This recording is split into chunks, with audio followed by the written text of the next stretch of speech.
எல்லாருக்கும் தண்ணி பிடிக்குமா? ஃபாரஸ்ட் எல்லாம் கீழே பத்து உட்காருங்க. அந்த ஃபாரஸ்ட் என்ன? காடு. அந்த காட்டுல என்னென்ன இருக்கும்? பேட்ஸ் இருக்கும், எல்லாமே இருக்குமா?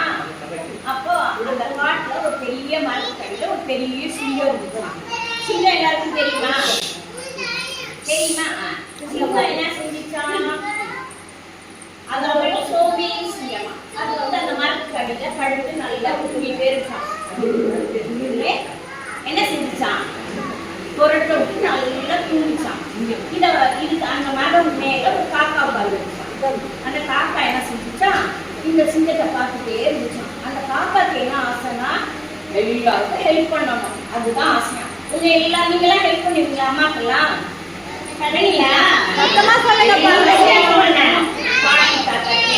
அம்மா அப்பாக்கு எல்லாருக்கும் ஹெல்ப் பண்ணணும். அது மாதிரி அந்த காக்கா பார்த்துட்டே உட்காந்துச்சான். ஒரு நாள் அந்த காக்கா வந்து அங்க ஒரு முயல் வந்து இங்க உட்காந்து இந்த சிங்கத்தையே பார்த்துட்டு இருந்துச்சான். ரொம்ப சோகமா உட்காந்துருச்சான். உடனே அந்த சிங்கம் காக்கா போய் அந்த முயல் கேட்டுச்சான், என்ன முயல் ரொம்ப சோகமாக உட்காந்துருக்கீங்களே அப்படின்னு கேட்டுச்சான். உடனே அந்த காக்கா சொல்லிச்சான், அந்த முயல் எனக்கு இங்க இருக்க புல்லெல்லாம் சாப்பிடணும்னு ஆசை, ஆனால் காட்டுக்கு ராஜா யாரு? சிங்கம்.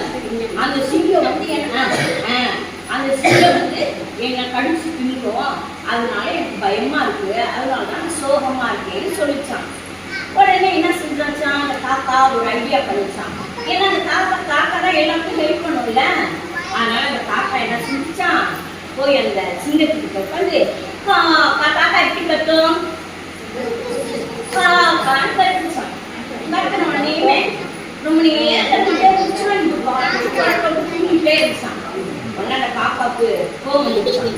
என்ன நம்ம இன்னும் கட்டு நல்லா சத்தமா கத்துச்சான். கத்தின உடனே இந்த சிங்கத்துக்கு கோவம் வந்துச்சான். இந்த காக்காவை துரத்திட்டே போச்சான். இந்த காக்காவை முன்னாடி போடணும், உடனே இந்த கட்டு போடணும், திருப்பி முன்னாடி போடணும், உடனே திருப்பி கட்டு போடணும். உடனே இப்படி ரொம்ப தூரம் போயிடுச்சான். போனோடனே இந்த முயல் என்ன செஞ்சான்? அங்க வந்து எல்லாத்தையும் நல்லா உட்காந்து ஜாலியா சாப்பிட்டு போயிடுச்சான். இதை பார்த்த மானு எல்லாமே வந்துச்சாங்க. வந்தா ஒரே கும்பல் அந்த மரத்தடியில ரொம்ப நேரம் தோட்டிட்டு போய் அந்த சிங்கத்துக்கு என்ன ஆயிடுச்சான்? ரொம்ப டயர்ட் ஆயிடுச்சான். திருப்பி அங்கேருந்து வந்து இந்த மரத்தடியில வந்து படுத்துக்கலான்னு வந்தா இங்க ஒரே கும்பலா இருக்கும். என்னடா இவ்வளவு கும்பலா இருக்கே? ஐயா, நம்ம தான் தப்பு செஞ்சுட்டோம். நம்ம என்ன காட்டுக்கு ராஜா, ஆனா இங்க என்ன செஞ்சுட்டோம்? சும்மா தூங்கிட்டே இருக்கோம். அப்ப இவங்க எல்லாரையும் நம்ம என்கேஜ் பண்ணணும்னு சொல்லிட்டு அன்னையிலிருந்து எல்லாம் ஃப்ரெண்ட்ஸா இருந்தாங்களாம். இது மாதிரி நீங்களாம் என்ன செய்யக்கூடாது? ஸ்கூலுக்கு வந்தா ஓரமா போய் உட்காந்துட்டு அழுதுகிட்டே இருக்கக்கூடாது. மிஸ் சொல்றதே கேட்கணும். மிஸ் விளையாடுங்கன்னு சொன்னா ஹாப்பியா விளையாடணும். கதை சொல்லும் போது நல்லா கவனிக்கணும். அப்புறம் பாடம் சொல்லி கொடுக்கும்போது மேம் சொல்றது நல்லா கவனிச்சு நல்லா சொல்லணும். ரைம்ஸ் எல்லாம் மேம் சொல்லி தருவாங்கல்ல, அதெல்லாம் வீட்டுல வந்து எல்லாருக்கும் சொல்லி கொடுக்கணும்.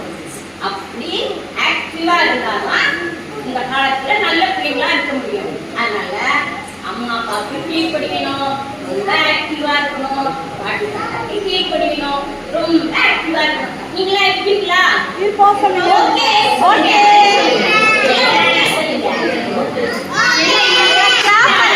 எல்லாரும் எப்படி இருக்கீங்க? ஆக்டிவா இருக்கீங்க. அப்படி இருப்பீங்களா?